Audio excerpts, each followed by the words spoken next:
बिस्मिल्लाहिर्रहमानिर्रहीम अस्सलामुअलैकुम वरहमतुल्लाहि वबरकातुहू। मैं हूँ Sadia but from fantastic forex. आज हम अपनी इस वीडियो में टेक्निकल एनालिसिस और फंडामेंटल एनालिसिस की बात करेंगे और ये देखेंगे कि टेक्निकल एनालिसिस कब अच्छा होता है और फंडामेंटल एनालिसिस कब अच्छा होता है। हमारा मकसद तो ये है कि दोनों तरीक़ों को अच्छी तरह समझकर मार्केट से अच्छा सा प्रॉफिट लेना। मार्केट का एनालिसिस करने के दो तरीके होते हैं, एक टेक्निकल एनालिसिस और दूसरा फंडामेंटल एनालिसिस।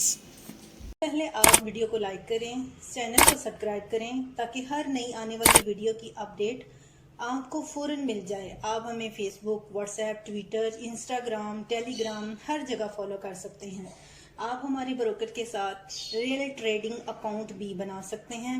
अकाउंट क्रिएट करने के बाद हमें व्हाट्सएप करें, हम आपको अपने वीआईपी ग्रुप में ऐड करेंगे जहां आप फ्री सिग्नल्स और हर तरह की अपडेट रिसीव करेंगे, वो भी बिल्कुल free.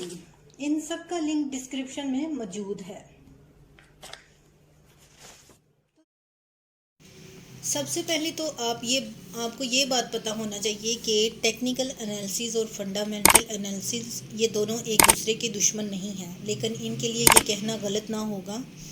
There are two brothers but different mothers. ये दोनों डिफरेंट टाइप के एनालिसिस हैं और डिफरेंट लोगों के काम आते हैं। टेक्निकल एनालिसिस का इस्तेमाल ट्रेडर्स करते हैं और जबकि फंडामेंटल एनालिसिस का इस्तेमाल इन्वेस्टर करते हैं। और यही सबसे बड़ा डिफरेंस है कि ट्रेडर जो उनसे हैं वो टेक्निकल का इस्तेमाल करते हैं और जो इन्वेस्टर होते हैं जिन्होंने ज़्यादा इन्वेस्टमेंट की होती है वो फंडामेंटल एनालिसिस का इस्तेमाल करते हैं। और यही सबसे बड़ा डिफरेंस है इन दोनों में।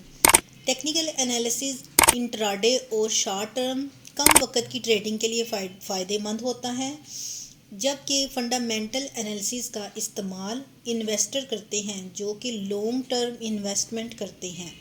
ये वक्त कितना लंबा हो सकता है ये इन्वेस्टर की इन्वेस्टमेंट पर डिपेंड करता है। कुछ लोग इस हिसाब से भी करते हैं कि उनको शेयर से लगातार प्रॉफिट मिलता रहे। ये भी कहा जा सकता है कि फंडामेंटल एनालिसिस से टाइमलेस इन्वेस्टमेंट भी किया जाता है जो टेक्निकल एनालिसिस में नहीं किया जा सकता। टेक्निकल एनालिसिस का इस्तेमाल कम वक्त में अच्छा प्रॉफिट के लिए फ़ायदेमंद रहता है और फंडामेंटल एनालिसिस का इस्तेमाल लंबे अरसे के लिए लगातार प्रॉफिट के लिए किया जाता है। टेक्निकल एनालिसिस में कम वक्त में प्रॉफिट लेना और इसमें शेयर्स के प्राइस में और वॉल्यूम की बेस पर अलग अलग तरीक़ों से एनालिसिस किया जाता है, जिसमें शामिल है candlestick pattern analysis, chart pattern analysis, technical indicator analysis, market का ट्रेंड आइडेंटिफाई करना, सपोर्ट्स और रेजिस्टेंस का पता करना, मार्केट में ब्रेकआउट और ब्रेक डाउन का पता करना, अलग अलग टेक्निकल टूल्स का इस्तेमाल करके मार्केट में न्यू लेवल्स का पता करना। टेक्निकल एनालिसिस शेयर के प्राइस एक्शन पर होता है।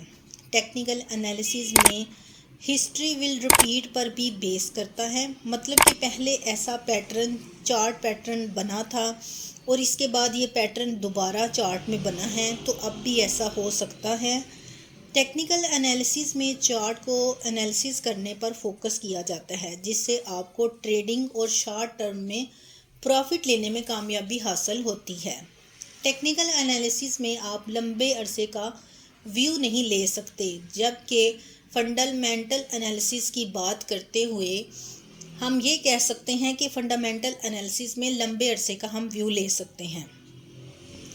फंडामेंटल एनालिसिस की बात करते हैं तो इसका मतलब ये होता है कि आपको लंबे अरसे में अच्छा प्रॉफिट लेना।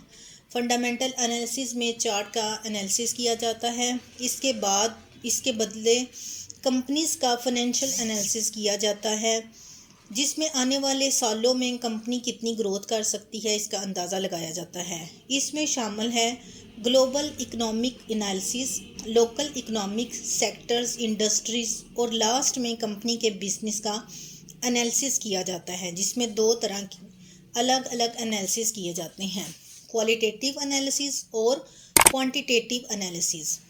और इन दोनों में अलग अलग एनालिसिस होते हैं, जैसे कि बैलेंस शीट, प्रॉफिट और loss account, cash flow statement, annual report, financial ratio, PE ratio, EPS book value, management analysis, profit and sales. ऐसे ही कई तरीक़ों के एनालिसिस किए जाते हैं। फंडामेंटल एनालिसिस से हम जल्द पैसा नहीं कमा सकते और ना ही इससे ट्रेडिंग कर सकते हैं। इसका इस्तेमाल सिर्फ लंबे अरसे में इन्वेस्टमेंट के लिए किया जाता है। अगर टेक्निकल एनालिसिस अच्छा ना हो तो भी प्रॉफिट नहीं लिया जा सकता, और अगर फंडामेंटल एनालिसिस अच्छा ना हो तो भी प्रॉफिट नहीं लिया जा सकता। कहने का मतलब ये है कि दोनों का एनालिसिस अच्छे से होना चाहिए। अगर दोनों में से एक भी ख़राब हुआ तो प्रॉफिट पर असर करेगा। इसलिए दोनों एनालिसिस अच्छे होने चाहिए। हमें कौन सा एनालिसिस करना चाहिए, इस बात का जवाब सिर्फ इतना सही हो सकता है कि अगर आप एक ट्रेडर हैं तो फिर आप टेक्निकल एनालिसिस करें, और अगर आप एक बड़े इन्वेस्टर हैं तो फिर आप फंडामेंटल एनालिसिस करें। वीडियो पसंद आए तो लाइक ज़रूर करें। शुक्रिया। अल्लाह हाफिज़।